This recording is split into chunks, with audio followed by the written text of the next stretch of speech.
சத்திய வேதம் பக்தரின் கீதம், சுத்தர்கள் போகும் பாதையின் தீபம், உத்தம மார்க்கம் காட்டும்.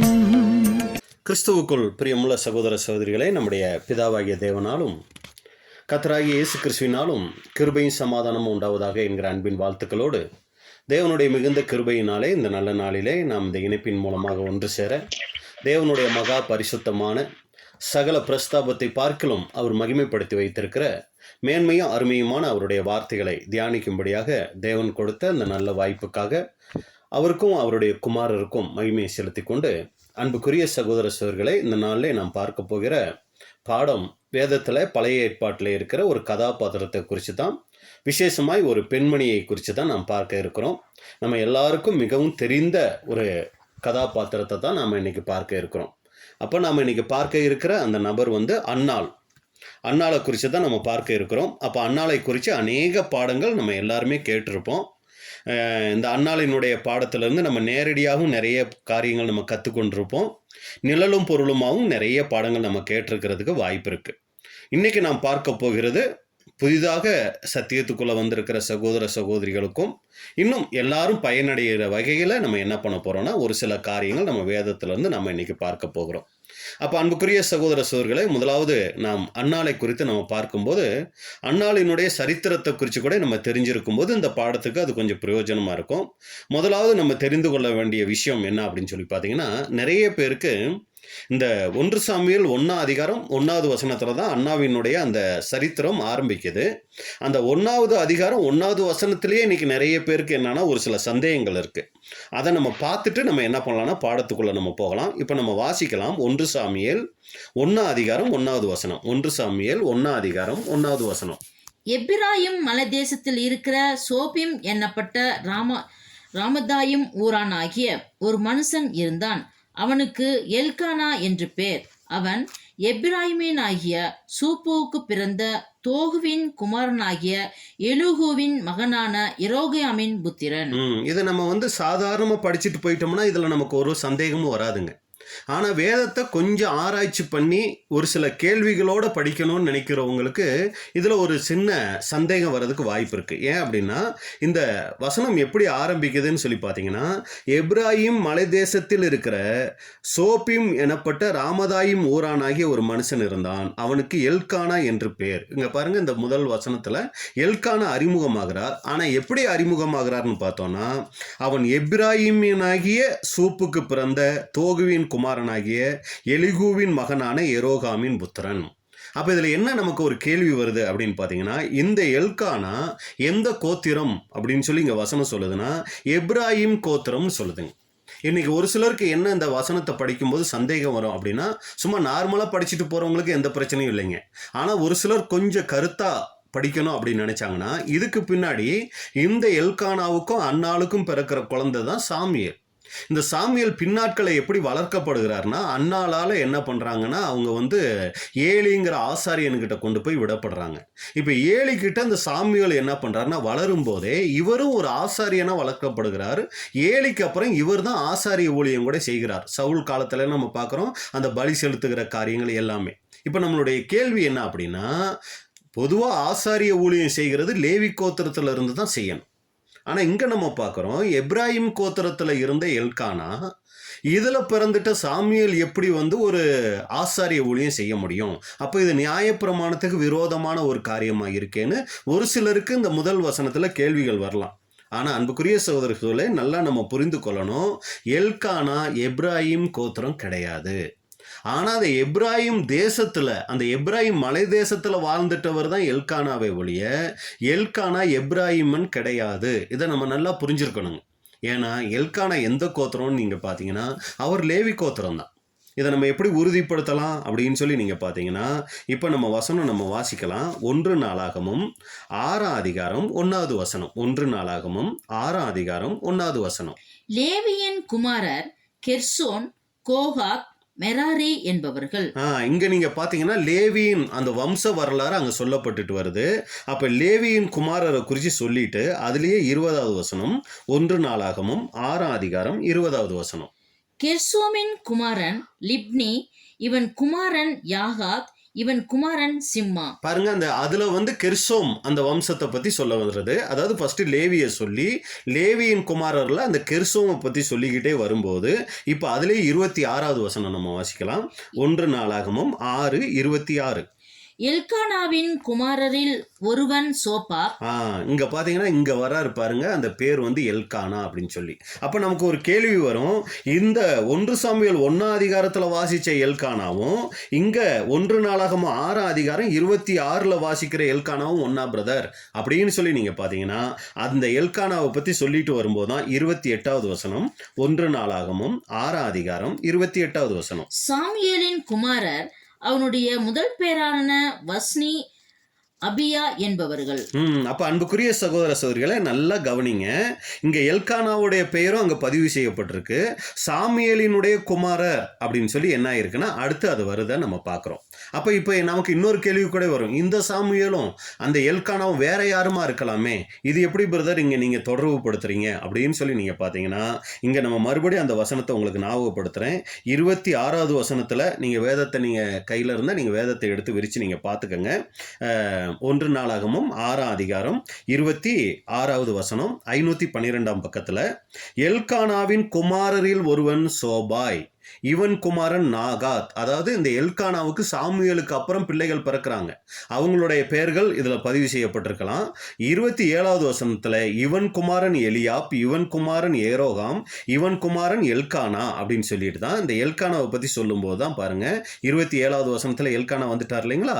இப்ப 28வது வசனத்துல சாமுவேலின் குமாரர், அப்ப எல்கானா வந்துட்டாரு, அடுத்து சாமுவேலின் குமாரர் வந்துட்டாரு. இப்ப சாமுவேலினுடைய குமாரர் பேரு பார்க்கும்போது இங்க நீங்க பாத்தீங்கன்னா வஸ்னி, அபியான் இருக்கு.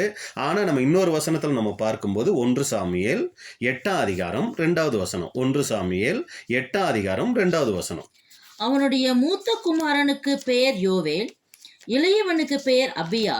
அவர்கள் பெயர்சபாவிலே நியாயாதிபதிகளாய் இருந்தார்கள். அப்ப இந்த வஸ்னிங்கிற பேரு மட்டும்தான் அங்க பெயர் மாற்றம் ஆயிருக்க வழியா அபியாங்கிற பேரு 2 இடத்துலயுமே என்ன ஆயிடுக்குன்னா ஒரே மாதிரி இருக்கு. அப்ப இதுல இருந்து நம்ம புரிஞ்சுக்கக்கூடிய விஷயம் என்னன்னா, சாமுவேல் எப்ராஹிம் கோத்திரம் கிடையாது, இவர் ஒரு லேவி கோத்திரம். அதனால தான் ஏலி ஆசாரியனுக்கு அப்புறம் இவர் என்ன பண்றாருன்னா அந்த ஆசாரிய ஊழியத்தை இவர் தொடர்ந்து செய்யக்கூடியவராய் அந்த ஏபோத் வஸ்திரம் தரிச்சு ஆசாரியர்கள் செய்யக்கூடிய அந்த பணியை என்ன பண்ணியிருக்கிறாருன்னா சாமுவேல் தொடர்ந்து இருக்கிறார் அப்படிங்கிறத அந்த முதல் வசனத்துல இருந்து நம்ம கத்துக்கொள்கிறோம். அப்ப இது நம்ம தெரிஞ்சுக்க வேண்டிய ஒரு காரியமா சொல்லியிருக்கேன். ஏன்னா நிறைய பேருக்கு இந்த 1 சாமுவேல் 1ஆம் அதிகாரம் 1வது வசனம் வாசிக்கும் போது என்ன குழப்பம் வந்துடும்னா, எப்ராஹிம் கோத்திரத்துல வந்துட்டு சாமுவேல் எப்படி லேவி கோத்திரத்துடைய அந்த ஆசாரிய ஊழியத்தை செய்ய முடியும் அப்படிங்கிறதுக்கான பதில் தான் நம்ம பார்த்துட்டோம். இப்போ நம்ம என்ன பண்ண போறோம்னா அன்னாளை குறித்து நம்ம பார்க்க போகிறோம். அப்போ அன்னாள் அப்படின்னு சொல்லி பார்க்கும்போது அவங்களுடைய பெயர் அர்த்தம் நீங்க பார்த்தீங்கன்னா கிருபை அப்படின்னு சொல்லி அவங்களுடைய அர்த்தமா இருக்குது.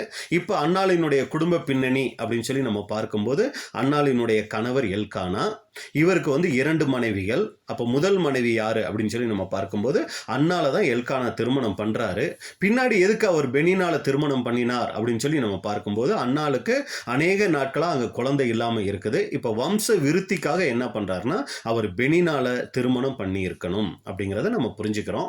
இப்ப பெனினால திருமணம் செஞ்சிட்டாலும் அன்னாள் மேல வச்சிருந்த அன்புல கொஞ்சம் கூட என்ன ஆகலைன்னா எல்கானாவுக்கு எந்த குறைவும் அங்க வரல அப்படின்னு கூட நம்ம பார்க்கிறோம். அப்ப இப்படிதான் அந்த குடும்பம் அங்க தொடங்குது. அதாவது எல்கானா இருக்கிறாரு, அவருடைய மனைவி அன்னாள், அன்னாளுக்கு அநேக நாட்களாக குழந்தை இல்லை. அதனால இப்போ பெனினால என்ன பண்ணுறாருன்னா அவர் அங்கே திருமணம் பண்ணுகிறார். இப்போ பெனினாள், அன்னாள், எல்கானா இவங்க 3 பேரும் ஒரு குடும்பமாக இருந்துட்டு இருக்கிறாங்க.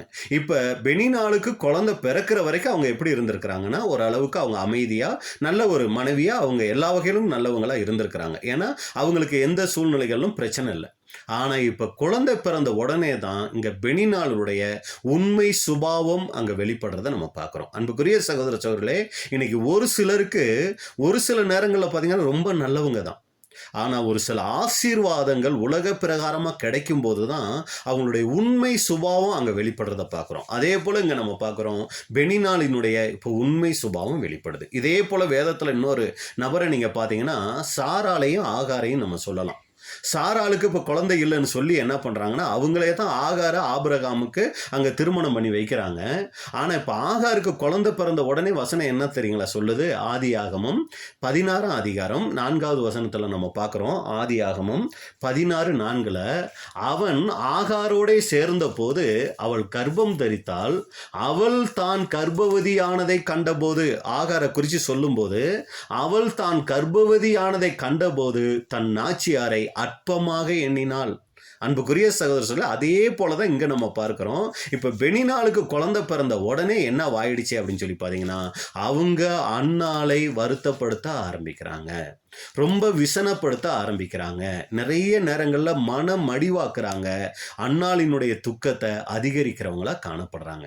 பாருங்க, அன்பான கணவன் அன்னாளுக்கு கிடைச்சது மிகப்பெரிய பாக்கியம் அப்படின்னாலும் பெனினால் பேசுகிற வார்த்தைகள் அன்னாளை சந்தோஷப்படுத்தாம அது வேதனைப்படுத்திக்கிட்டே இருந்துச்சு அப்படின்னு பார்க்கிறோம். 1 சாமுவேல் 1 அதிகாரம் 5 முதல் 7 வரைக்கும். 1 சாமுவேல் 1 அதிகாரம் 5 முதல் 7 வரைக்கும். அன்னாளை சிநேகித்தபடியினால் அவளுக்கு இரட்டிப்பான பங்கு கொடுப்பான். கர்த்தரோ அவள் கர்ப்பத்தை அடைத்திருந்தார்.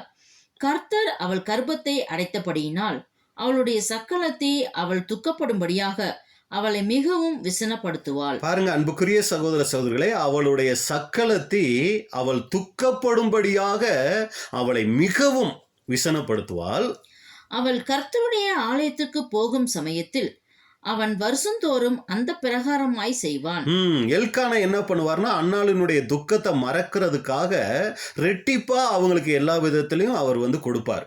ஆனா இந்த அம்மா என்ன பண்ணுவாங்கன்னா, ரெட்டிப்பா அன்னால மனமடி வாக்குவாங்க. வாசிக்கலாம். இவள் அவளை மனமடிவாக்குவாள். அப்பொழுது அவள் சாப்பிடாமல் அழுது கொண்டிருப்பாள். அன்புக்குரிய சகோதர சகோதரிகளே, எல்கானா அன்னால சந்தோஷப்படுத்துறதுக்கான முயற்சிகளை எல்கானா செய்யறாரு. ஆனா இந்த பெனினால் என்ன பண்றாங்கன்னா, அன்னால மனமடி வாக்குற காரியங்களை செஞ்சுக்கிட்டே இருப்பாங்க. அதனுடைய பலன் நீங்க பாத்தீங்கன்னா, அன்னால் சாப்பிடாம என்ன ஆயிட்டு இருப்பாங்கன்னா ரொம்ப துக்கப்பட்டு இருப்பாங்க. இதை வேறொரு மொழிபெயர்ப்புல பாத்தீங்கன்னா, பெனினால் என்னெல்லாம் செஞ்சாங்க அப்படின்னு சொல்லி பாத்தீங்கன்னா, ஏளனம் செய்து பரிகாசம் செய்து எள்ளி நகையாடினால். ஏளனம் செஞ்சிருக்கிறாங்க, பரிகாசம் செஞ்சிருக்கிறாங்க, எள்ளி நகையாடி இருக்கிறாங்க அப்படின்னு கூட நம்ம பார்க்குறோம். இது அன்னால சாப்பிடக்கூட மனசில்லாத சோர்ந்து போகக்கூடிய அளவுக்கு அது ரொம்ப வருத்தத்தை கொண்டாச்சு. இதுதான் அன்புக்குரிய சகோதர சகோதரிகளே, இந்த அன்னாளினுடைய பாடத்துல நம்ம பார்க்கிற முதல் காரியம் பெனினால். பெனினால் எப்படிப்பட்டவங்களா இருந்தாங்க அப்படின்னா, இவங்க அன்னால எப்பொழுதுமே வருத்தப்படுத்தக்கூடியவங்களா இருந்தாங்க. அப்ப இதில் நமக்கு என்ன பாடம் அப்படின்னா, நம்மளுடைய வாழ்க்கையிலையும் இது போல பெனினால் வகுப்பார் இருப்பாங்க. ஒன்று, அந்த பெனினால் வகுப்பார் நம்ம கூட இருக்கிற சபையில இருக்கலாம், அவங்க ஒரு சகோதர சகோதரிகளாக நம்மளோட இருக்கலாம், இல்லை ஒரு சமயம் குடும்பத்தில் கணவனாவோ மனைவியாவோ பிள்ளைகளாவோ மாமனார் மாமியாராவோ பெற்றோராவோ ஏதோ ஒரு உறவு முறை சார்ந்தவங்களா இந்த பெனினால் வகுப்பார் இருப்பாங்க. இல்லைனா வேலை செய்கிற இடத்துல நம்மளை எப்போவுமே டார்ச்சர் பண்ணக்கூடிய ஒரு வகுப்பாராக இவங்க இருந்துட்டு இருப்பாங்க. மொத்தமாக சொல்லணும்னா, நம்மை பரிகாசம் செய்யக்கூடிய வகுப்பார், எப்போவுமே நம்மளை புறக்கணித்து பேசுகிறவங்க, எப்போவுமே நம்மளுடைய பலகீனங்களை சுட்டி காமிச்சு பேசக்கூடியவங்க, நம்மளுடைய சின்ன குறைவுகளை ரொம்ப பெருசுப்படுத்தி பேசுகிறவங்க, எப்போவுமே நம்மளை ஏளனம் செய்யக்கூடியவங்க, அநேக நேரங்களில் அவங்க செய்கிற காரியங்கள் நம்ம சாப்பிட முடியாதபடி நம்மளுடைய தொண்டையை அடைச்சி துக்கப்படும்படியாக தூக்கம் வர முடியாத அளவுக்கு நம்மளை துக்கப்படுத்தக்கூடிய காரியங்களை செய்யக்கூடியவங்களாக இருப்பாங்க. அன்புக்குரிய சகோதர சகோதரிகளே, இந்த பெனினால் வகுப்பார் நம்மளுடைய வாழ்க்கையில் ஏதோ ஒரு வகையில் ஏதோ ஒரு சூழ்நிலையில் இருக்கக்கூடியவங்களா இருக்கிறாங்களா? நம்மளே யோசிச்சு பார்க்கணும். அது சபையாக இருக்கலாம், குடும்பமாக இருக்கலாம், வேலை செய்கிற இடமா இருக்கலாம், சமுதாயத்தில் ஒருத்தராக கூட இருக்கலாம். அப்போ அன்புக்குரிய சகோதர சகோதரர்களே, இது போன்ற இந்த பெனினால் வகுப்பார் நமக்கு இருக்கும்போது நாம் ஒருபோதும் சோர்ந்து போயிடக்கூடாது. ஏன்னா இந்த பெனினால் செய்த காரியம் அன்னாளுடைய வாழ்க்கையில் அது நன்மையாக மாறிச்சு. எப்படி அது நன்மையாக மாறிச்சு? அன்னாள் தேவனுடைய சமூகத்தை தேடி போகிறதுக்கு இந்த பெனினால் ஒரு வாய்க்காலாக இருந்தாங்க, ஒரு மிகப்பெரிய ஒரு கருவியாக அங்கே அவங்க செயல்பட்டாங்க. இந்த பெனினால் அன்னாளுக்கிட்ட, அக்கா நீங்கள் கவலைப்படாதீங்க, எனக்கு பிள்ளை பிறந்தா ஏன்னா அதுவும் உங்கள் பிள்ளை மாதிரி தான், நீங்கள் என் பிள்ளையை எடுத்து வளர்த்துக்கோங்க, சந்தோஷமாக இருங்கக்கா, நீங்கள் இதை பிரித்து கவலையே படாதீங்கக்கா, இந்த மாதிரி பேசியிருந்தாங்கன்னு வைங்க. அப்போ அன்னால் தேவனுடைய சமூகத்தை நெருங்கிறதுக்கு அது வாய்ப்பு இல்லாமல் போயிருக்கும். இப்போ நம்மளுடைய வாழ்க்கையில் இது போல பெனினால் வகுப்பார் இருக்கிறதுனால தான் நாம் ஒரு சமயம் இந்த சத்தியத்துக்குள்ளேயே வந்திருப்போம். யாருக்கு தெரியும்? இல்லைன்னா இந்த சத்தியத்துக்குள்ளே நம்ம வராமையே போயிருப்போம். ஒரு சமயம் இன்னைக்கு நம்ம தேவனை நெருங்கி ஜீவிக்கிறதுக்கு இது போன்ற பெனினால் வகுப்பாரை தேவன் நம்மளுடைய வாழ்க்கையில் அனுமதிக்கலாம். இந்த பெனினால் அன்னாளுக்கு துக்கத்தை கொண்டு வந்துட்டு இருந்தாலும் அது அன்னால தேவனை நோக்கி தேவ சமூகத்தை நோக்கி போறதுக்கு அது ரொம்ப உதவியா அங்க இருந்துச்சு. அப்ப அன்புக்குரிய சகோதர சகோதரிகளே, இந்த பெனினால் யார் அப்படின்னு சொல்லி பார்த்தீங்கன்னா, அன்னால குறிச்ச தேவ திட்டம் என்னங்கிறத தெரியாதவங்க, அன்னால தேவன் எவ்வளவா நேசிக்கிறாருங்கிறத தெரியாதவங்க, அன்னாளுடைய வாழ்க்கையில தேவன் ஒரு விசேஷித்த காரியத்தை செய்ய போறாருங்கிறத தெரியாம இருக்கிறவங்க, இப்படிதான் அவங்க இருப்பாங்க. அவங்களுக்கு நான் அந்த உண்மையான அந்த சபை வகுப்பாரை குறித்து உண்மையாய் நம்மளை குறித்து அவங்களுக்கு தெரியாது. அவங்க ரொம்ப கேவலமாக தான் பேசிட்டு இருப்பாங்க. ஆனால் அது நம்மளை சோர்ந்து போயிடக்கூடாதுங்க. பாருங்க, இதைத்தான் இன்னொரு இடத்துல கூட நம்ம பார்க்குறோம். இந்த யோபுக்கு வந்துட்டு யோபின் நண்பர்கள் அவங்க நீங்கள் பார்த்தீங்கன்னா தேவனை நல்லா தெரிஞ்சிருந்தாங்க, வசனம் ரொம்ப அருமையாக தெரிஞ்சு வச்சுருந்தாங்க. ஆனால் இவங்களும் இந்த பெனினாலை போலவே காரியங்களை தான் செஞ்சாங்க. யோபுவை பார்த்து என்ன சொன்னாங்க? தேவன் உன்னை தண்டிக்கிறார் அப்படின்னாங்க. நீங்கள் இருக்கிறது ஒரு தண்டனையினுடைய பள்ளத்தாக்கு அப்படின்னு சொன்னாங்க. ஆனால் உண்மையிலே யோபு இருந்தது யுத்த களத்தில் அவர் நின்றுட்டு இருக்கிறாரு. ஆனால் தேவன் உங்களை தண்டிக்கிறார் அப்படின்னு சொல்லிக்கிட்டு இருந்தாங்க. அப்போ அன்புக்குரிய சகோதர சகோதரிகளே, இன்னைக்கும் கூட நம்மளுடைய வாழ்க்கையில் இந்த பெனினால் வகுப்பாரை தேவன் அனுமதிக்கிறார். நான் ஏற்கனவே சொன்ன மாதிரி, ஒன்று அது கணவனாக இருக்கலாம், இல்லை அது மனைவியாக இருக்கலாம், இல்லை பெற்றோராக இருக்கலாம், இல்லை பிள்ளைகளாக இருக்கலாம், இல்லை சபையில் இருக்கிற சகோதர சகோதரிகளாக இருக்கலாம், இல்லை வேலை செய்கிற இடத்துல ஒரு உயர் அதிகாரியாக மேல் அதிகாரியாக இருக்கலாம், இல்லை கூட வேலை செய்கிறவங்களா இருக்கலாம். நம்மளை எப்பவுமே பரிகாசம் செய்யக்கூடிய ஒரு வகுப்பார். ஆனால் நாம் செய்ய வேண்டியது சோர்ந்து போயிடக்கூடாது. அவங்க நம்மளை உருவாக்கக்கூடிய கருவிகளாக நம்ம பார்க்கணுங்க. அன்புக்குரிய சகோதர சகோதரிகளே, ஆசிரிப்பு கூடாரத்தில் நீங்கள் பார்த்தீங்கன்னா அந்த வெண்கல பலிபீடமாக இருக்கட்டும், இல்லை அந்த வெண்கல தொட்டியாக இருக்கட்டும், இல்லை அந்த விளக்காக இருக்கட்டும், தூப பீடமாக இருக்கட்டும், கிருபாசனமாக இருக்கட்டும், இப்படி அநேக பொருட்கள் இருக்கு இல்லைங்களா? இந்த பொருட்களை எல்லாம் நிறைய பேர் சேர்ந்து செஞ்சது தான் அந்த பொருட்கள். ஆனால் அந்த பொருட்களை செஞ்சதுனால அவங்க யாருமே ஆசரிப்பு கூடாரத்துக்குள்ளே வந்துடலைங்க. அந்த பொருட்கள் தான் ஆசரிப்பு கூடாரத்துக்குள்ளே வந்துச்சு. இதுபோல் இன்னைக்கு நம்மளை உருவாக்கக்கூடிய ஒரு சிலர் இருந்துட்டு இருப்பாங்க. அவங்களுடைய வேலையே என்னன்னா, நம்மளை சபை வகுப்பாராக மாற்றி நம்மளை சபை வாய்ப்புக்கு கொண்டு போய் சேர்க்கறது தான் அவங்களுடைய வேலையை ஒழிய அவங்க ஒருபோதும் வரமாட்டாங்க. அப்போ நம்ம என்ன யோசிச்சிடக்கூடாதுன்னா, இப்படி கூட இருந்துக்கிட்டே என்னை சோர்ந்து போக வைக்கிறாங்களே, என்னை துக்கப்பட வைக்கிறாங்களேன்னு நம்ம கவலைப்படக்கூடாது. அவங்களை கொண்டு தேவன் நம்மளை உருவாக்கலாம். இது முதல் பகுதி. அதாவது நம்மளுடைய வாழ்க்கையில் பெனினால் வகுப்பார் எங்கேயாவது இருக்காங்களா அப்படின்னா, அவங்க நம்மளை ரொம்ப சோர்ந்து போக வைக்கிறாங்கன்னா நம்ம சோர்ந்து போகக்கூடாது. அதுக்கு பதிலாக நாம் என்ன பண்ணணும்னா, தேவ சமூகத்தை தேடக்கூடியவங்களா நாம் இருக்கணும். இது முதல் பகுதி. இன்னொரு நம்ம கேட்கக்கூடிய கேள்வி என்ன தெரியுங்களா? நாம் யாருக்காவது பெனினால் வகுப்பாராக இருக்கிறோமா? நம்மளுடைய வாழ்க்கையில் பெனினால் வகுப்பார் வர்றது நம்மளுடைய நன்மைக்கு ஏதுவா? அதே நேரத்தில் நம்ம யாருக்காவது பெனினால் வகுப்பாராக இருக்கிறோமா? யாரையாவது பரிகாசம் பண்ணிக்கிட்டு, யாரையாவது கேவலப்படுத்திக்கிட்டு, யாரையாவது துக்கப்படுத்திக்கிட்டு, யாரையாவது விசனப்படுத்திக்கிட்டு, ஏளனம் பண்ணிக்கிட்டு, எள்ளி நகையாடிக்கிட்டு, இப்படி நம்ம யாருக்காவது நம்ம இன்னைக்கு பெனினால் வகுப்பாராக இருக்கிறோமா? ஏன்னா நிறைய நேரங்களில் நம்மளை கஷ்டப்படுத்துகிறவங்க தான் நம்ம கண்ணு முன்னாடி வந்து நிற்பாங்க. ஆனால் நம்ம யாரை கஷ்டப்படுத்தினாலும் அது நம்ம மைண்டுக்கு வரவே வராதுங்க. ஆனால் அன்புக்குரிய சகோதர சகோதரிகளே, தேவ சமூகத்தில் நம்மளை நாம் யோசித்து பார்க்கணும். நான் என்னுடைய கணவனுக்கு பெனினாலாக இருக்கிறேனா? நான் என்னுடைய மனைவிக்கு பெனினாலாக இருக்கிறேனா? இல்லை நான் என்னுடைய பிள்ளைகளுக்கோ பெற்றோருக்கோ மாமனாருக்கோ மாமியாருக்கோ இல்லை வேலை செய்கிற இடத்துலையோ இல்லை சபையில் சகோதர சகோதரிகளுக்கோ நான் பெனினாலாக இருக்கிறேனா அப்படிங்கிறதையும் நம்ம என்ன பண்ணோன்னா நம்ம சிந்திச்சு பார்க்கணுங்க. ஏன்னா ஒரு பக்கமே நம்ம பார்த்துட்டு போயிடுவோம். நாம் எப்பொழுதுமே உருவாகுகிறவர்களாக இருந்துடணுமே ஒழிய அடுத்தவங்களை உருவாக்குறவங்களா இருந்துடக்கூடாதுங்க. அதாவது ஆவிக்குரிய ஜீவிதத்தில் பக்தி விருத்தி அடைய செய்யலாம். ஆனால் நல்லா கவனித்து கொள்ளணும், நம்மளுடைய வாழ்க்கையில் மற்றவங்கள சபை வகுப்பாராக உருவாக்கிக்கிட்டு நாம் உருவாகாமல் இருந்துடக்கூடாது அன்புக்குரிய சகோதர சகோதரிகளே. அப்போ நாம் பெனினால போல மற்றவங்களுக்கு துக்கத்தை கொடுக்கக்கூடிய காரியங்களை செஞ்சிட்ருக்கிறோமா? மற்றவங்களை குறித்து பேசக்கூடிய விஷயத்தில் அன்புக்குரிய சகோதர சகோதரிகளே நாம் ரொம்ப ஜாக்கிரதையாக இருக்கணும். பிறருடைய துன்பங்களை கஷ்டங்களை பார்த்துட்டு அவங்கள குறை பேசிடக்கூடாது. பெணினாலை போலவோ யோபின் நண்பர்களை போலவோ நாம் பேசிடக்கூடாது. இது நமக்கு கொடுக்கப்பட்டிருக்கிற எச்சரிப்பு. முதல் கொடுக்கப்பட்டது ஆசீர்வாதம். நம்மளை நோக்கி பெணினால் வகுப்பார் துன்பப்படுத்துகிறாங்கன்னா நம்ம ஆசீர்வதிக்கப்பட்டவங்க. அதே நேரத்தில் நாம் மற்றவங்களுக்கு பெணினால்வா நாம் இருந்துட்டோன்னா ரொம்ப எச்சரிப்பாக இருக்கணும். தேவனுடைய சமூகத்தில் அழுது செபிச்சு நம்மளுடைய குணலட்சணங்களை நம்ம மாற்றிக்கொள்ளணும். அன்புக்குரிய சகோதர சகோதரிகளே, இரண்டாவது நம்ம பார்க்குறோம். ஃபர்ஸ்ட் இந்த அன்னாளுடைய வாழ்க்கையில் பெனினாலை குறித்து பார்த்துட்டோம். இரண்டாவது நம்ம பார்க்குறோம் எல்கானா. எல்கானா என்ன பண்ணிட்டாரு? அன்னாளுடைய அந்த துயரமான நிலையில அவங்கள ஆறுதல் படுத்தக்கூடியவராக இருந்துட்டாங்க. ஏன் அன்னாள் நீ கவலைப்படுற, ஏன் அன்னாள் கஷ்டப்படுற, 10 குமாரரை பார்க்கலாம், நான் உனக்கு பெருசு இல்லையா, உனக்கு குழந்தையே இல்லைன்னா என்ன, நான் உனக்கு இருக்கேன்ல, நீ எதுக்கு கவலைப்படுறேன்னு சொல்லி அங்கே அன்னாளை ஆறுதல் படுத்தக்கூடியவரா இந்த எல்கானா இருந்தார். அப்போ அன்புக்குரிய சகோதர சகோதரிகளே, இன்னைக்கு நாம் சபையிலையா இருக்கட்டும், குடும்பத்திலையா இருக்கட்டும், மற்றவர்களை ஆறுதல் படுத்தக்கூடியவங்களா இருக்கிறோமா? இன்னைக்கு ஒரு சிலர்கிட்ட நம்ம பேச ஆரம்பித்தோம்னா நம்மளுடைய கவலையெல்லாம் மறந்துடுங்க. ஆனால் ஒரு சிலர்கிட்ட நல்ல மைண்டில் போய் பேசுவோம், இல்லாத கவலையெல்லாம் உள்ளே வந்துடுங்க. இன்னைக்கு நாம் எப்படிப்பட்டவங்களா இருக்கிறோம்? மற்றவர்களை ஆறுதல் படுத்தக்கூடியவங்களா இருக்கிறோமா?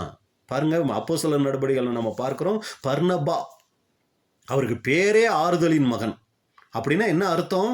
அவர் எந்த இடத்துக்கு போனாலும் அங்கே இருக்கிற சகோதர சகோதரிகள் ஆறுதல் பெற்றுக்கொள்ளக்கூடியவங்களா இருந்தாங்க. அப்போ இன்னைக்கு நம்மால் யாராவது ஆறுதல் பெற்றுக்கொள்ளுறாங்களா? நாம் இன்னைக்கு உலகத்தில் இருக்கிறதுனால மற்றவர்களுக்கு ஆறுதல் கிடைக்குதுங்களா? பாருங்க, பவுலினுடைய ஊழிய நாட்களை ஒரு சிலரை பற்றி சொல்கிறாரு.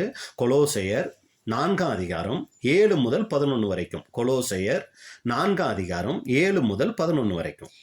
பிரியமான சகோதரனும் உண்மை உள்ள ஊழியக்காரனும் கர்த்தருக்குள் எனக்கு உடன் வேலையாளுமாய் இருக்கிற தீகுக்கு என்பவன் என் செய்திகளை எல்லாம் உங்களுக்கு அறிவிப்பான். உங்கள் செய்திகளை அறியவும் உங்கள் இருதயங்களை தேற்றவும் அவனையும் உங்களில் ஒருவனாய் இருக்கிற உண்மையும் பிரியவும் உள்ள சகோதரனாகிய ஓனேசிமோ என்பவனையும் உங்களிடத்தில் அனுப்பியிருக்கிறேன். அவர்கள் இவ்விடத்து செய்திகளை எல்லாம் உங்களுக்கு அறிவிப்பார்கள். என்னோடு கூட காவலில் இருக்கிற அரிஸ்தருக்கு உங்களுக்கு வாழ்த்துதல் சொல்கிறான். பர்னபாவுக்கு இனத்தான் ஆகிய மார்க்கும் வாழ்த்துதல் சொல்லுகிறான். இவனை குறித்து கட்டளை பெற்றீர்களே, இவன் உங்களிடத்தில் வந்தால் இவனை அங்கீகரித்துக் கொள்ளுங்கள். யுஸ்து என்னப்பட்ட இயேசுவும் வாழ்த்துதல் சொல்கிறான். விருத்த சேதனம் உள்ளவர்களில் இவர்கள் மாத்திரம் தேவனுடைய ராஜ்யத்தின் பொருட்டு என் உடன் வேலையாட்களாயிருந்து எனக்கு ஆறுதல் செய்து வந்தார்கள். அன்புக்குரிய சகோதர சகோதரிகளே, இங்க நீங்க பாத்தீங்கன்னா இந்த வசனங்கள்ல முக்கியமா ஒரு 5 பேரை பத்தி இங்க பவுல் சொல்றாரு. தீகுக்கு, ஓனேசிமு, அரிஸ்தருக்கு, மார்க்கு, யுஸ்து அப்படின்னு இவங்களை பத்தி சொல்லிட்டு, விருத்த சேதனம் உள்ளவர்களில் இவர்கள் மாத்திரம் தேவனுடைய ராஜ்யத்தின் பொருட்டு என் உடன் வேலையாட்களாயிருந்து எனக்கு ஆறுதல் செய்து வந்தார்கள்.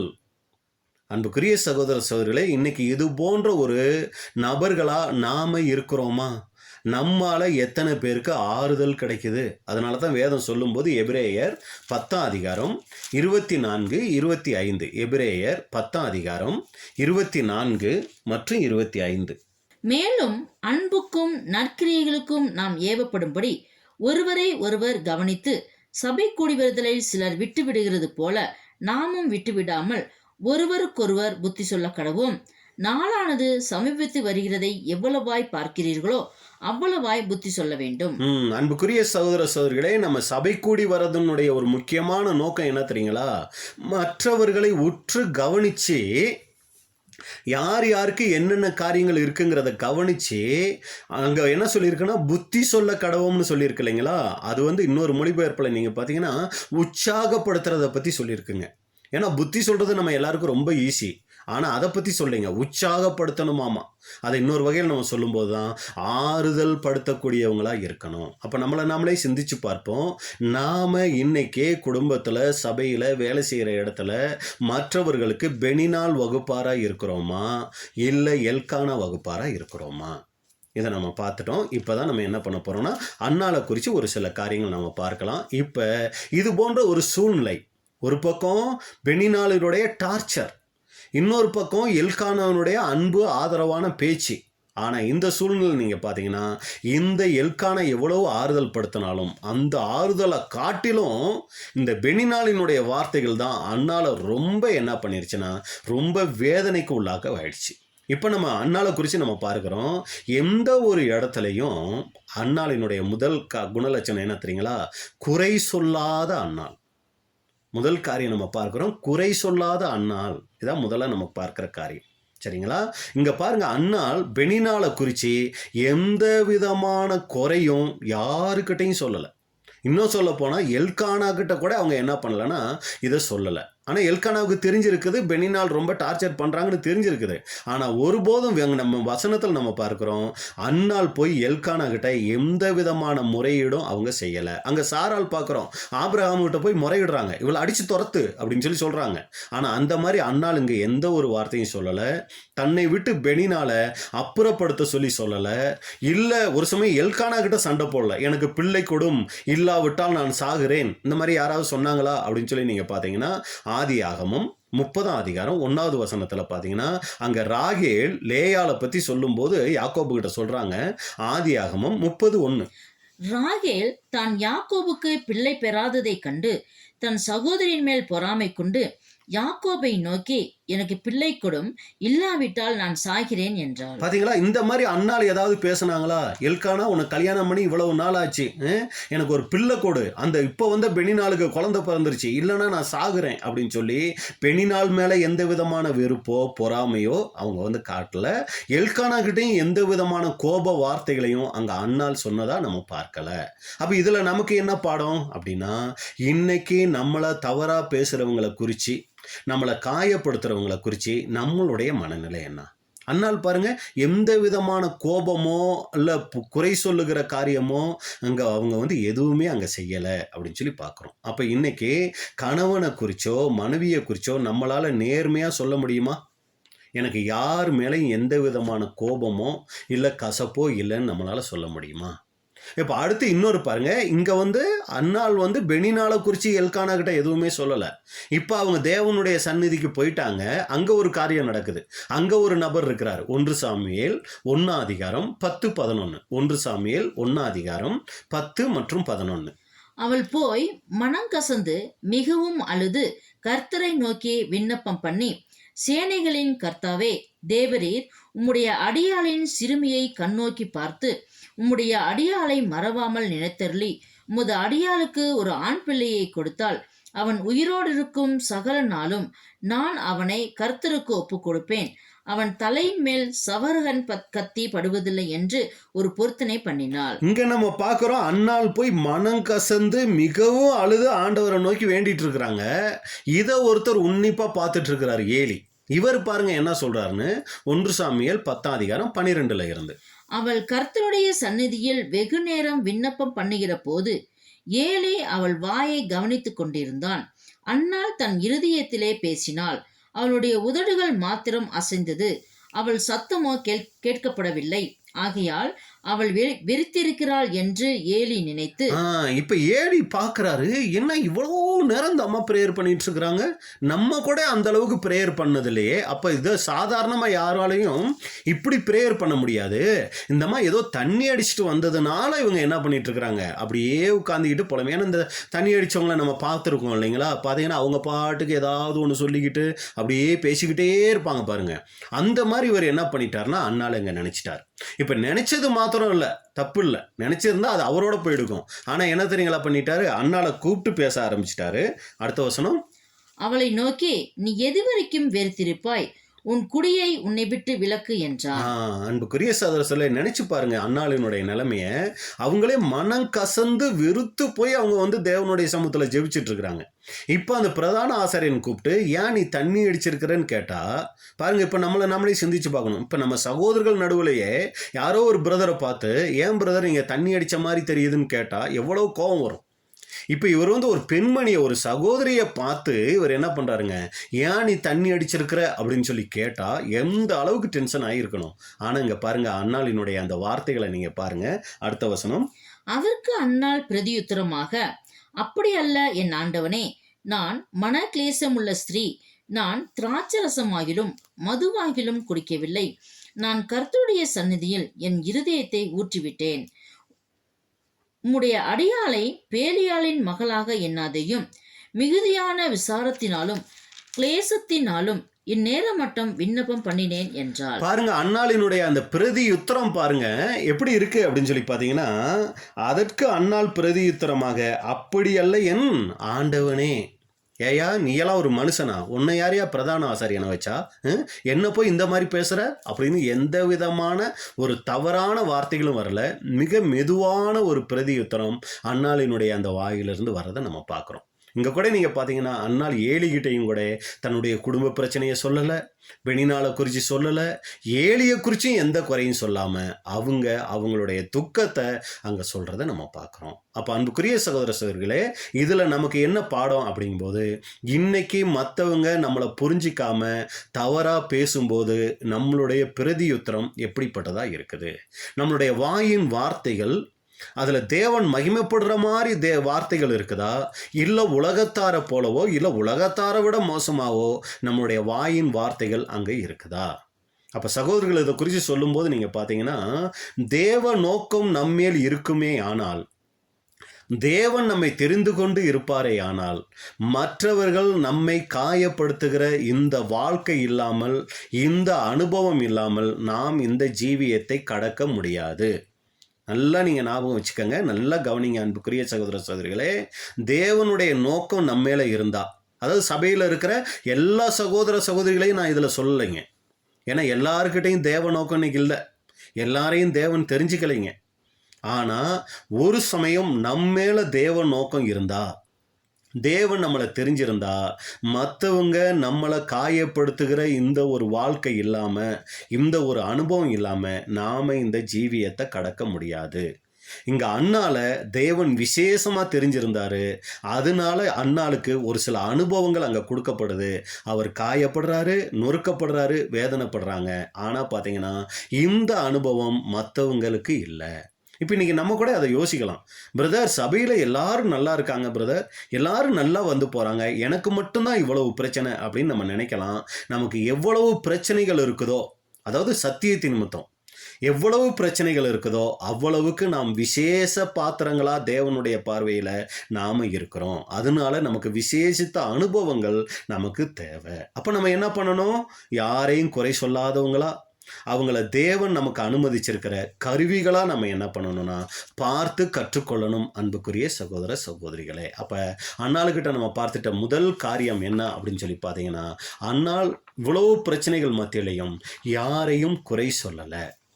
ரெண்டாவது நம்ம பார்க்குறோம், அன்னாளுக்கிட்ட பார்க்குற அருமையான குணலட்சணம், யார் மீதும் அவங்க கசப்பு கொள்ளலை. ரொம்ப அருமையான ஒரு குணலட்சணம், யாருக்கிட்டையும் அவங்க கசப்பை வெளிப்படுத்தலை அப்படின்னு பார்க்குறோம்.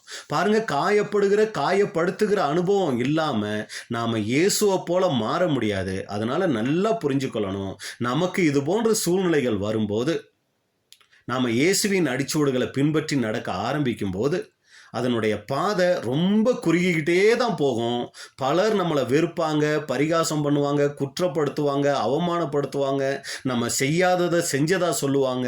அது போன்ற சூழ்நிலைகளில் அன்புக்குரிய சகோதர சகோதரிகளே, நமக்கு கசப்பு கண்டிப்பாக வரும்.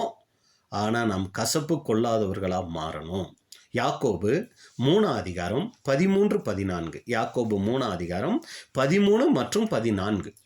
உங்களில் ஞானியும் விவேகியுமாயிருக்கிறவன் எவனோ அவன் ஞானத்துக்குரிய சாந்தத்தோடே தன் கிரியைகளை நல்ல நடக்கையினாலே காண்பிக்க கடவன். உங்கள் இருதயத்திலே கசப்பான வைராக்கியத்தையும் விரோதத்தையும் வைத்தீர்களானால் நீங்கள் பெருமை பாராட்டாதிருங்கள், சத்தியத்திற்கு விரோதமாய் பொய் சொல்லாமலும் இருங்கள். அன்புக்குரிய சகோதர சகோதரிகளே, நம்ம ஒரு விசாரணை பாதையில் நடக்கலைங்க. நம்ம ஒரு இடுக்கமான பாதையில் நடக்கிறதுக்காகத்தான் நம்மளை அர்ப்பணித்து இந்த கிறிஸ்தவத்துக்குள்ளே நம்ம வந்திருக்கிறோம். இங்கே வந்துட்டு அப்படியே எல்லாமே விசாலமாக இருக்கும், எல்லாமே வழி விரிவாக இருக்கும், நம்ம நினச்ச மாதிரியெல்லாம் நடக்கும், எல்லாரும் நம்மளை புகழ்ந்து பேசிகிட்டு இருப்பாங்க, அப்படியே நம்ம சபை வாய்ப்புக்கு போயிடுவோம். அப்படியெல்லாம் கிடையவே கிடையாதுங்க. வர வர இந்த பாதை ரொம்ப குறுகலாகிக்கிட்டே போகும். நம்மக்கிட்ட ரொம்ப அன்பாக பழகினவங்களும் கூட நமக்கு விரோதமாக மாறுவாங்க. நம்ம செய்யாததை செஞ்சதாக சொல்லுவாங்க, பரிகாசம் பண்ணுவாங்க. அப்போ என்ன பண்ணணும்? உங்கள் இருதயத்திலே கசப்பான வைராக்கியத்தை அவ பாருங்க, வைராக்கியம் கசப்புல ஒரு வைராக்கியமா. என்ன அது கசப்புல ஒரு வைராக்கியம்? செத்தாலும் பிரதர் நான் அவன் வீட்டை மிதிக்க மாட்டேன், செத்தாலும் சிஸ்டர் நான் அவங்க மூஞ்ச பார்க்க மாட்டேன். இதுதான் என்ன தெரியுங்களா வைராக்கியம். இது எப்படிப்பட்ட வைராக்கியம்? கசப்பான வைராக்கியம். அடுத்து விரோதத்தை நீங்க வச்சீங்கன்னா நீங்க பெருமை பாராட்டாதீங்க. சத்தியத்துக்கு விரோதமாய் பொய் சொல்லாமலும் இருங்கள். அப்ப அன்புக்குரிய சகோதர சகோதரிகளே, கசப்பான வைராக்கியத்தை நம்ம வச்சுக்கிட்டு ஒருபோதும் பெருமை பாராட்டிடக்கூடாது. மற்றவங்க நம்மளை புரிஞ்சிக்காம பேசலாங்க, ஆனா யார் மீதும் நம்ம கசப்பு வைக்கக்கூடாது. அதாவது நம்ம போய் உறவாடணும்லாம் நான் சொல்ல வரல. ஆனால் தேவன் நம்ம இருதயத்தை பார்க்கும்போது அந்த இருதயத்தில் யார் மீதும் எந்த விதமான கசப்பும் நம்ம வைத்திடக்கூடாது. ஏன்னா நமக்குள்ள பரிசுத்தாவி அதிகரிக்கணும் அப்படின்னா இந்த மாம்சத்துக்குரிய சுபாவங்கள் நம்மளை விட்டு கொஞ்சம் கொஞ்சமாக போகணும். யார் நமக்கு என்ன தீங்கு செஞ்சிருந்தாலும் அது நாம் தேவனை கிட்டி சேர்றதுக்காக தேவன் அனுமதிச்சது, அவங்கள ஒரு கருவியாக தான் நம்ம பார்க்கணுமே ஒழிய எந்த விதமான கசப்புணர்வுகளையும் நாம் வைத்துக்கொள்ளக்கூடாது. இது சொல்றதுக்கு ரொம்ப ஈஸிங்க. ஆனால் அன்புக்குரிய சகோதர சகோதரிகளே, சுத்த மனசாட்சியை காத்துக்கிறதுங்கிறது ரொம்ப ஈஸி கிடையாது. ஆனால் நம்ம பிரயாசம் எடுத்து காத்துக்கொள்ளணும். துர்மனசாட்சி நம்மளுடைய வாழ்க்கையில் வரும். கசப்பு உண்டாக்குகிற காரியங்கள் வந்துக்கிட்டே தான் இருக்கும். நம்ம என்ன பண்ணணும்? தேவனுடைய சமூகத்தில் அதிகமாக ஜெபிச்சு அந்த கசப்புகள் வராதபடி நம்ம காத்துக்கணுங்க. கசப்புகள் வருதா, அப்பா எனக்கு இவங்க மேலே இதனால எனக்கு இந்த கசப்பெல்லாம் வருதுப்பா, இந்த கசப்பு எனக்கு வரக்கூடாது, நான் உங்கள் பிள்ளை, எனக்கு உதவி செய்யுங்க, இந்த கசப்பை என்னை விட்டு நீக்குங்க அப்படின்னு சொல்லி தேவனுடைய சமூகத்தில் நம்ம கதறி அழுது ஜெபிச்சோம்னா கண்டிப்பாக அன்புக்குரிய சகோதர சகோதரிகளே தேவன் நமக்கு அதில் விடுதலையை தருவார். அப்போ இரண்டாவது அன்னாள்கிட்ட நம்ம பார்த்துட்டோம், கசப்பு யார் மீதும் வைக்காத அன்னாள். அடுத்து மூணாவது நம்ம அன்னாள்கிட்ட பார்க்குறோம், தேவ சமூகத்தை தேடிட்ட அன்னாள். 1 சாமுவேல் 1:9. 1 சாமுவேல் 1:9. சீலோவிலே அவர்கள் புசித்து குடித்த பின்பு அன்னாள் எழுந்திருந்தாள். இதுல கவனிக்க வேண்டிய பகுதி என்னன்னா, அன்னாள் எழுந்திருந்தாள் அப்படின்னா இந்த பெனினாளினுடைய டார்ச்சர், பெனினாளினுடைய பரிகாசம் அன்னாள அப்படியே முடங்கி போயிட வைக்கலைங்க, அப்படியே சோர்ந்து போய் வச்சிடலைங்க. அன்னாள் எழுந்திருந்தாள். அப்ப இதுல நமக்கு என்ன பாடம்னா, இது போன்ற ஒரு சில சோர்வுகளுக்குள்ள நம்ம இருக்கிறோமா, அப்படியே இருந்துடக்கூடாது. அதை விட்டு எழுந்திருக்கக்கூடியவர்களாக இருக்கணும். அடுத்து எழுந்துட்டாங்க. அடுத்து என்ன பண்ணாங்க? 10வது வசனம், அவள் போய் மனம் கசந்து மிகவும் அழுது கர்த்தரை நோக்கி விண்ணப்பம் பண்ணி. போனாங்க, மனம் கசந்து மிகவும் அழுது ஆண்டவரை நோக்கி விண்ணப்பம் பண்றாங்க. 15வது வசனம், அதற்கு அன்னாள் பிரதியுத்தரமாக, அப்படி அல்ல என் ஆண்டவனே, நான் மனக்லேசமுள்ள ஸ்திரீ, நான் திராட்சரசமாகிலும் மதுவாகிலும் குடிக்கவில்லை, நான் கர்த்தருடைய சந்நிதியில் என் இருதயத்தை ஊற்றிவிட்டேன். கர்த்தருடைய சந்நிதியில் என் இருதயத்தை ஊற்றிவிட்டேன் அப்படிங்கிறாங்க. அடுத்து 12வது வசனம், அவள் கர்த்தருடைய சந்நிதியில் வெகு நேரம் விண்ணப்பம் பண்ணுகிற போது ஏலி அவள் வாயை கவனித்துக் கொண்டிருந்தான். வெகு நேரம் விண்ணப்பம் பண்ணுனாங்க. இன்னைக்கு நம்ம கிட்ட அநேகர்கிட்ட இல்லாத ஒரு காரியம் என்ன தெரியுங்களா? ஜெபம் இருக்கு, ஆனா வெகு நேரம் ஜெபம் இருக்கா அப்படின்னா இல்லைங்க. ஆத்திரம் சோத்திரம் ஆமேன்னு தான் நினைக்கலாம். சும்மா எந்திரிச்சதும் ஒரு சின்ன ஜெபம், நைட்டு படுக்க போகிறப்போ ஒரு சின்ன ஜெபம், இப்படியெல்லாம் இருந்துக்கிட்டு நாம் தேவ பிள்ளைகள், நம்ம கிறிஸ்துவர்கள், நாம் சபை வாய்ப்பு அடைஞ்சிருவோம்னு நினச்சோம்னா நம்மளை நாமளே ஏமாற்றிக்கிறோம். அன்புக்குரிய சகோதர சகோதரிகளே, நம்முடைய தனிப்பட்ட வாழ்க்கையில் எந்த அளவுக்கு ஜெபம் இருக்குதோ அந்த அளவுக்கு தான் நம்முடைய வாழ்க்கையில் தேவ பக்தி இருக்கும், அந்த அளவுக்கு தான் தேவனுக்கு பயப்படுகிற பயம் இருக்கும், தேவன் நம்மளை பார்த்துக்கிட்டே இருக்கிறாருங்கிற உணர்வு இருக்கும், தேவ அன்பு இருக்கும், தேவன் நினைக்கிற விஷயங்கள் நம்முடைய வாழ்க்கையில் நடக்குங்க. அப்போ அன்புக்குரிய சகோதர சகோதரியை நல்லா நீங்கள் புரிஞ்சுக்கொள்ளணும். நம்மளுடைய வாழ்க்கையில் ஜெபம் ரொம்ப ரொம்ப முக்கியங்க. இன்னைக்கு அநேகருடைய வாழ்க்கையில் மன அழுத்தங்கள், மன மடிவுகள் வரும்போது அநேகர் அது என்ன பண்ணுதுன்னா விழுகைக்கு கொண்டு போயிடுதுங்க, தேவனை விட்டு வெளியே போக வச்சிருதுங்க, வெளி விலக வச்சிருதுங்க. காரணம் என்ன தெரியுங்களா? அதிகமான ஜெபம் அவங்க வாழ்க்கையில் இல்லாதது தான். ஆனால் நீங்கள் அன்னாளுடைய வாழ்க்கையில் பாருங்கள், இவ்வளோ பிரச்சனைகள் வந்த போதும் அன்னால தேவ சமூகத்தை தேடுறதுக்கு அது தடை பண்ணலை. அப்போ இதில் நமக்கு என்ன பாடம்? நம்மளுடைய வாழ்க்கையிலையும் வேதனையான சூழ்நிலையில், அழுத்தமான சூழ்நிலையில் நம்ம 2 காரியங்கள் செய்யலாங்க. ஒன்று, தேவனை விட்டு விலகுவோம், இல்லைன்னா தேவனை இன்னும் கிட்டி சேருவோம். இது 2 தான் நம்மளுடைய வாழ்க்கையில் நடக்கும். அப்போ நம்மளுடைய வாழ்க்கையில் இன்னைக்கு தேவனை அதிகமாய் கிட்டி சேரக்கூடியவங்களாக இருக்கிறோமா? கடந்த நாட்களில் நம்முடைய வாழ்க்கையில் எவ்வளோ பிரச்சனைகள் வந்திருக்கும். அது தேவனுடைய சமூகத்தை நெருங்கி சேர வச்சிருக்குதா, இல்லை தேவனை விட்டு வெளிவிலக வச்சிருக்குதா? பாருங்க, அப்போஸ்தலன் பவுல் சொல்றாரு, அவருடைய வாழ்க்கையில் அவ்வளோ பிரச்சனைகள் வந்துச்சு. அவர் என்ன தெரியுங்களா சொல்றாரு? ரோமர் 8ஆம் அதிகாரம் 35 இருந்து, ரோமர் 8ஆம் அதிகாரம் 35 இருந்து 39 வரைக்கும். உமது நிமித்தம் எந்நேரமும் கொல்லப்படுகிறோம், அடிக்கப்படும் ஆடுகளைப் போல எண்ணப்படுகிறோம் என்று எழுதியிருக்கிறபடி நேரிட்டாலும் கிறிஸ்துவின் அன்பை விட்டு நம்மை பிரிப்பவன் யார்?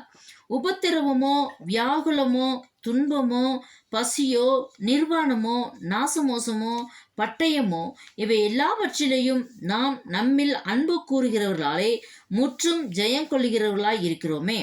மரணமானாலும் ஜீவனானாலும், பாருங்க, மரணமானாலும் ஜீவனானாலும், தேவ தூதர்கள் ஆனாலும், அதிகாரங்கள் ஆனாலும், வல்லமைகள் ஆனாலும், நிகழ்காரியங்கள் ஆனாலும், வருங்காரியங்கள் ஆனாலும், உயர்வானாலும் தாழ்வானாலும், பாருங்க, உயர்வானாலும் தாழ்வானாலும், வேறு எந்த சிருஷ்டி ஆனாலும் நம்முடைய கர்த்தராகிய கிறிஸ்து இயேசுவிலுள்ள தேவனுடைய அன்பை விட்டு நம்மை பிரிக்க மாட்டாதென்று நிச்சயித்திருக்கிறேன். பாருங்க, என்ன ஒரு உறுதி! கிறிஸ்துவின் அன்பை விட்டு நம்மை பிரிப்பவன் யார்? உபத்திரவமோ, வியாகுலமோ, துன்பமோ, பசியோ, நிர்வாணமோ, நாசமோசமோ, பட்டயமோ, எது நம்மளை பிரிச்சிரும் அப்படிங்கிறாருங்க. அப்போ இன்னைக்கு நம்மளை எது தேவனை விட்டு பிரிக்கக்கூடியதாக இருக்குது? ஏன்னா அநேக நேரங்களில் நம்ம சகோதரர்கள் சொல்லக்கூடிய விஷயம் என்ன தெரியுங்களா? நிறைய படிங்க, நிறைய ஆராய்ச்சி பண்ணுங்க, நிறைய படிங்க, நிறைய ஆராய்ச்சி பண்ணுங்க. அன்புக்குரிய சகோதரர்களே, இது 50%னா 50% நம்மளுடைய வாழ்க்கையில் ஜெபம் இருக்கணுங்க. ஜெபம் இல்லாமல் நம்ம வெறும் படிப்பு, அது ஏட்டு சுரக்க கறிக்கு உதவவே உதவாதுங்க. ஏன்னா நம்மளை விட அதிகமாக படித்தது சாத்தான். இதை நல்லா புரிஞ்சுக்கணும். நம்மளை விட அதிகமான விஷயங்கள் சாத்தானுக்கு தெரியுங்க. அப்படிங்கும்போது நம்மளை தேவனை நெருங்க வைக்கிறது, உறவாட வைக்கிறது ஜெபம் தாங்க. நம்முடைய வாழ்க்கையில் ஜெபம் எந்த அளவுக்கு குறைவுபடுதோ அந்த அளவுக்கு தேவ உறவு நம்மளுக்குள்ளே குறைவுபட்டுரும். தேவனுடைய உறவு இல்லாமல் நம்ம ஆவிக்குரிய வாழ்க்கை வாழவே முடியாது. எனக்கு தெரிஞ்சு பேர் சபைகளில் இருக்கும்போது அதிகமாக ஜெபிச்சவங்களாம் இங்கே வந்து ஜெபத்தை ரொம்ப குறைச்சிருக்கிறாங்க. நமக்காக ஜெபிக்கக்கூடாது பிரதர் அப்படின்னு சொன்ன உடனே பார்த்தீங்கன்னா ஜெபமே இல்லாமல் போயிடுச்சுங்க. அப்போஸ்தலன் பவுல் சொல்கிறார், எல்லாவற்றுக்காக எப்பொழுதும் எல்லாவற்றுக்காகவும் நீங்கள் என்ன பண்ணுங்க? ஸ்தோத்திரத்தோட கூடிய ஜெபத்தினால் தேவனுக்கு தெரியப்படுத்துங்க, இடைவிடாமல் ஜெபம் பண்ணுங்க.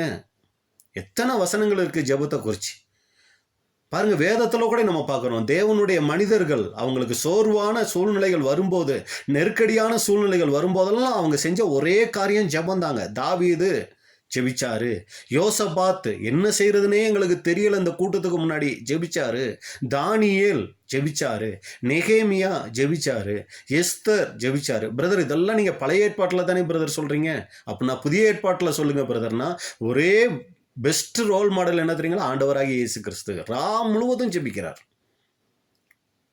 அப்படிங்கும்போது நம்முடைய வாழ்க்கையில் ஜெபம் எந்த அளவுக்கு இருக்குது அன்புக்குரிய சகோதர சகோதரிகளே? அந்த நெருக்கடியான நேரத்தில் சித்தம் ஆக கடவுதுன்னு சொல்லி எவ்வளவு நேரம் அவர் தேவனுடைய சமூகத்தில் அங்கே ஜெபித்தார் அப்படின்னு கூட நம்ம பார்க்குறோம்.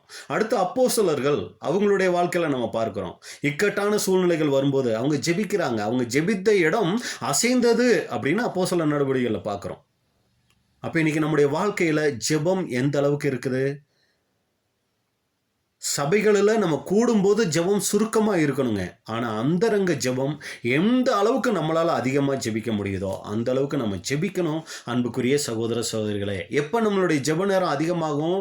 தேவன் மேலே அன்பு அதிகமாக இருந்தால், தேவனால் எல்லாத்தையும் செய்ய முடியுங்கிற விசுவாசம் இருந்துச்சுன்னா, ஜெபமே ஜீவன்னு நினைக்கிறவங்கனால தான் அதிக நேரம் ஜெபிக்க முடியும். அப்போ அன்புக்குரிய சகோதர சகோதரிகளே, நம்மளுடைய அந்தரங்க ஜெபம் எந்த அளவுக்கு இருக்கு? இயேசு கிறிஸ்து சொல்லிட்டாரு, நீங்கள் அந்தரங்கத்தில் ஜெபிக்கும் போது பிதாவை நோக்கி, அந்தரங்கத்தில் பார்க்கிற உங்கள் பிதாவை நோக்கி நீங்கள் ஜெபிங்க. ஆனால் இன்றைக்கி பார்த்தீங்கன்னா அநேகர் வாழ்க்கையில் ஜெபம் ரொம்ப குறைவுபட்டு போயிருக்கு அன்புக்குரிய சகோதரர். அதனால தான் நம்மளால் சின்ன சின்ன பிரச்சனைகள் வந்தால் கூட நம்மளால் உற்சாகமாக செயல்பட முடியாமல் நம்ம சோர்ந்து போயிடுறோம். அப்போ இங்கே நம்ம மூணாவதை பார்க்குறோம், அன்னாள்கிட்ட அவ்வளோ பிரச்சனைகள் மத்தியில் அவங்க சோர்ந்து போயிடாமல் தேவ சமூகத்தை தேடக்கூடியவங்களாக இருந்தாங்க. நான்காவதாக நம்ம பார்க்குறோம், அன்னாள்கிட்ட மாற்றம் பெற்ற அன்னாள் ஒரு மாற்றத்தை பெற்றுக்கொண்டாங்க. 1 சாமுவேல் 1:11, 1 சாமுவேல் 1:11. சேனைகளின் கர்த்தாவே, தேவரீர் உம்முடைய அடியாளின் சிறுமியை கண்ணோக்கி பார்த்து உம்முடைய அடியாளை மறவாமல் நினைத்தருளி உமது அடியாளுக்கு ஒரு ஆண் பிள்ளையை கொடுத்தால் அவன் உயிரோடு இருக்கும் சகல நாளும் நான் அவனை கர்த்தருக்கு ஒப்பு கொடுப்பேன். அவன் தலையின் மேல் சவரகன் கத்தி படுவதில்லை என்று ஒரு பொருத்தனை பண்ணினார். பாருங்க, நல்ல கவனிங்க இந்த ஜெபத்தை.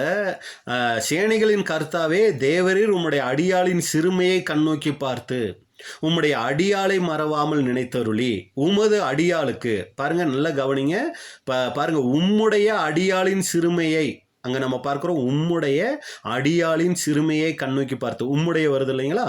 அடுத்து நீங்கள் பார்த்தீங்கன்னா உம்முடைய அடியாளை மறவாமல், மறுபடியும் உம்முடைய. அடுத்து நீங்கள் பார்த்தீங்கன்னா உமது அடியாளுக்கு. அப்போ அன்புக்குரிய சகோதர சகோதரர்களே, இந்த ஜெபத்தில் முழுக்க முழுக்க அன்னாள் தன்னை குறித்து தான் ஜெபிச்சாங்களே ஒழிய, தன்னை மாற்றும்படி தான் ஜெபிச்சாங்களே ஒழிய, பெனினாலை குறித்து அங்கே எந்த விதமான வார்த்தைகளும் பதிவு செய்யலை. தன்னை காயப்படுத்துகிற பெனினால மாற்றும்படி ஜெபிக்கலைங்க, தன்னை மாற்றும்படி ஜெபிக்கிறாங்க. என்ன தன்னை மாற்றும்படி? தன் மலட்டு தன்மை மாறணும்னு தான் ஜெபிச்சாங்களே ஒழிய, என்ன குறை சொல்லிக்கிட்டு இருக்க அந்த பெனினால சந்திங்க ஆண்டவரே, பழி வாங்குங்க ஆண்டவரே, இப்படியெல்லாம் அங்கே ஜெபிக்கலை. அப்போ இதில் நமக்கு என்ன பாடம் அப்படின்னா, இன்றைக்கி அநேகருடைய ஜெபம் என்ன தெரியுங்களா? என் கணவனை மாற்றுங்க, என் மனைவியை மாற்றுங்க, பிள்ளையை மாற்றுங்க, அவங்கள மாற்றுங்க, இவங்கள மாற்றுங்க. எத்தனை நேரங்களில் என்ன மாற்றுங்கன்னு நம்ம ஜெபிக்கிறோம்? அன்புக்குரிய சகோதர சகோதரிகளை, என்னை மாற்றுங்கப்பா, அவங்க எப்படியோ இருந்துட்டு போகிறாங்க, ஆனால் நான் சரியாகணும், என்ன மாற்றுங்க அப்படிங்கிற நிலைமை நமக்குள்ளே எந்த அளவுக்கு இருக்குங்க நம்மளுடைய வாழ்க்கையில்.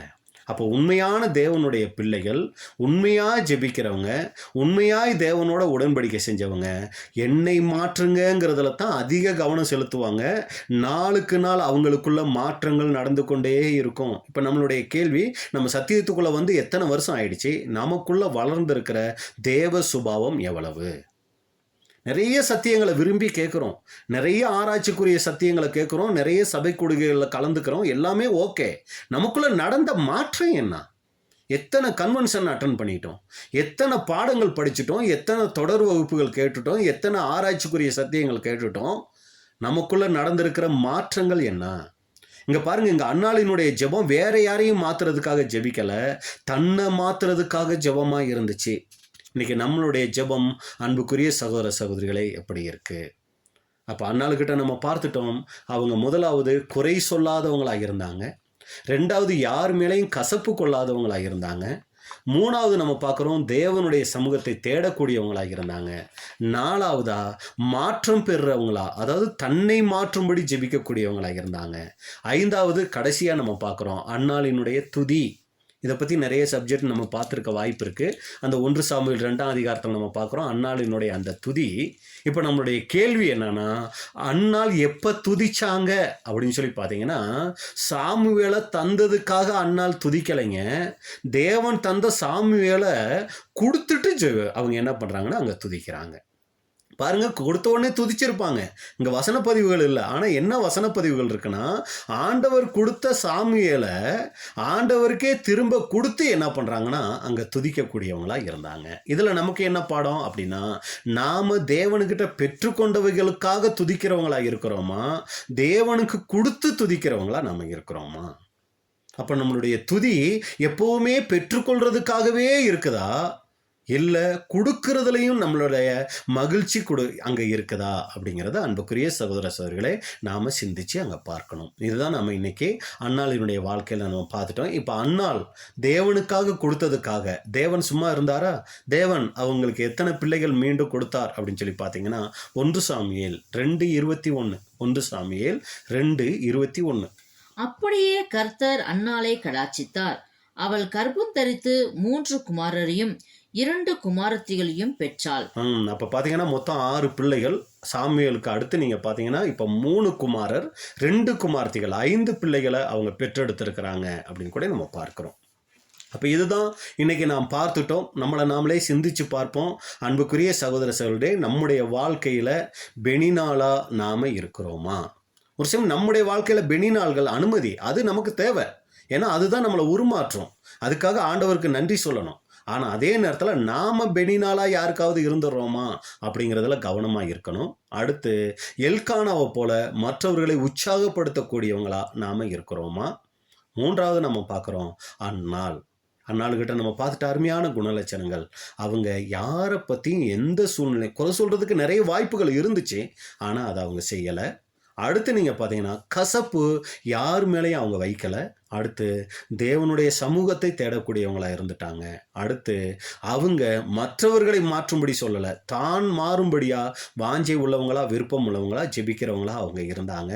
அடுத்து துதிச்சாங்க. எப்போ துதிச்சாங்க? பெற்றுக்கொண்டதுக்காக துதிச்சாங்களோ இல்லையோ, ஆனால் பெற்றுக்கொண்டதை கொடுத்து அவங்க என்ன பண்ணக்கூடியவங்களா இருந்தாங்கன்னா துதிக்கக்கூடியவர்களா இருந்தாங்க. இதுதான் அன்புக்குரிய சகோதர சகோதரர்களே, அந்நாள் அப்படிங்கிற தலைப்பில் இந்த நாளை நாம் பார்த்துட்ட பாடம். பொறுமையோடு கேட்ட உங்களை தேவன் ஆசீர்வதிப்பாராக. இப்படிப்பட்டதான வாய்ப்பை கொடுத்த பிதாவாகிய தேவனுக்கும் ஆண்டவராகிய இயேசு கிறிஸ்துவுக்கும் அருமையான சபையாருக்கும் எங்களுடைய நன்றியை தெரிவித்துக் கொள்கிறோம். தேவனுடைய நாமம் மகிமைப்படுவதாக. ஆமென்.